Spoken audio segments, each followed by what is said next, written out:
Hey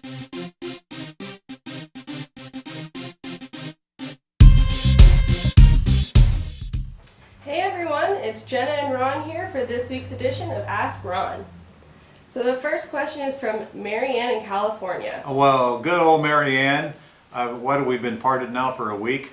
Marianne was just at my last LA boot camp. It's actually the first time I met her after answering 100 questions from her. So no surprise you're back, Marianne. All right, what is it? Okay. I know she wants to know the name of the dog in Lassie, right? She said it was Just great kidding. meeting you. And she is working on a deal with Lynette that she called at the Quick Start. Okay, I have an appointment to see the house this week. yes, It is an owner finance, 0 down, Yep. 30-year term, Yep. purchase price of $649,000, loan balance of $550,000 at $3,200 a month plus 85 HOA fees. No repairs, and the ARV is $680,000. all right, so what's the question? I do not want to close until I find a tenant buyer because I do not want the risk of having to come up with the $3,200. Marianne, that is not what we discussed in class, and that's okay with me, but I want you to imagine yourself trying to explain that to the seller when you can buy it with nothing down. You're probably going to wind up blowing the deal. Remember what I told you? Even when you buy it with nothing down, you're going to get 3 months before your first payment starts, and honestly, that is very, very small risk on your part. Since you're buying it in a land trust or an LLC anyway, there's no risk on your part. So hey, girl, go buy the house, especially with the almost non-existent closing costs you guys got out there. Go buy the house, jump in. You can always get somebody to make the payment for you, and that's the worst case scenario, and I even showed you how to do that at the boot camp. So go take a chance and buy the house. If you get a contract like that, you close on it. You walk into that seller's house and you talk like that and you create doubt, they're not going to do business with you. I can tell you right now, I wouldn't, because doubt is all over you. And I want you to walk in there with confidence, and I want you to tell them you'll close as soon as they're ready to move and get it done. And I'm going to ask Lynette to report to me if you chicken out on me. Her next question about this is, do I mark on the purchase and sale agreement that the buyer pays all closing costs and the seller only pays for the title If you policy? are working with Lynette, you should have this answer already, because there's no way you're going to present it unless Lynette looks at the agreement and corrects it for you.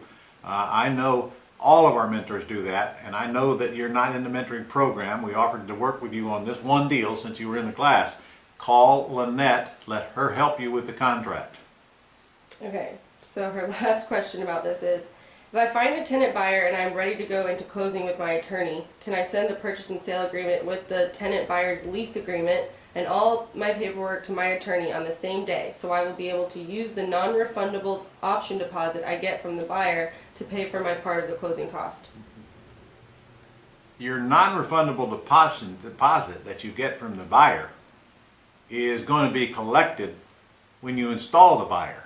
You're going to purchase the property well before that. So no, you got to come up with the closing cost to close on the property yourself. Then go find the tenant buyer, and then you get to keep all the money.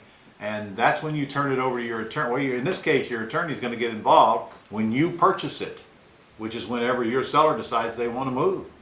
And yes, you're going to have to come up with the money to pay that attorney. That's not very much money where you live. Then you collect the deposit from the tenant buyer and you keep all of that.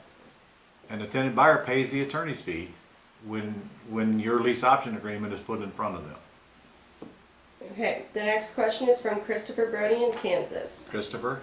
I have been driving around town and have noticed 2 properties that have been damaged by fire. One is an apartment with 8 units, and one burnt out, and it's a FSBO. The other is half gone on a lot valued at $20,000. Question is, are these properties possible to wholesale? They are, but I got to tell you, you got to get them really cheap, and because it's a very select buyer that's willing to take on that fire damage. Fire damage is a totally different rehab than any other rehab. The simplicity of it is, every single charred board in that building has got to be replaced, or you're never going to get the fire smell out of that house. Now, if one unit is burnt, okay, you gut that one unit, you take all the wood out of it, but that is likely replacing the rafters in the roof and the whole works. So it's going to cost more to repair than you think if this is the first time you've ever done a renovation. However, if you can get it cheap enough, many buyers are in the rehab business, fully aware of that, and they'll gladly buy it from you. But you got to get it cheap, so you got to make sure there's plenty of reason for somebody to come in there and fix that fire damage at the price they're paying for it, or you'll never get rid of it. Okay, the next question is from Ramiro in Colorado. Hello? I have a mobile home that I live in and I have a mortgage on it. Okay. When I bought it, it was from a distressed seller that had moved out of state due to personal life situations. Mhm. The home is in a park, not on private land. Now I want to sell it and I can get more than what I paid for. There are a few people that are interested, but I'm wondering if I can do a wraparound mortgage to sell the mobile home. Sure. You didn't tell me whether you took over a debt. I hope you didn't go to the bank and get a debt. But if you took over the debt, then somebody else, you can absolutely do it. It's not really going to be a mortgage. It's going to be a note because it's personal property. You don't own the land. You only own the trailer.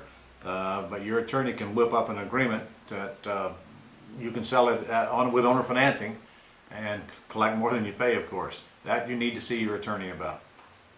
That's a title transfer like a car.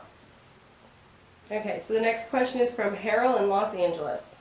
Harold? Who is the best person to have as a trustee of a land trust? I use my entity, but I'm going to tell you in California, the rule is that an individual has to be a trustee, but I don't care who wrote that rule and who's going to stop me from having my entity be the trustee. I use entities, and I don't care what state you're in. And worst case, somebody says you can't do that, and now your entity has to appoint another human as a trustee. But when I use my entity, ABC LLC, then nobody knows who actually the trustee is.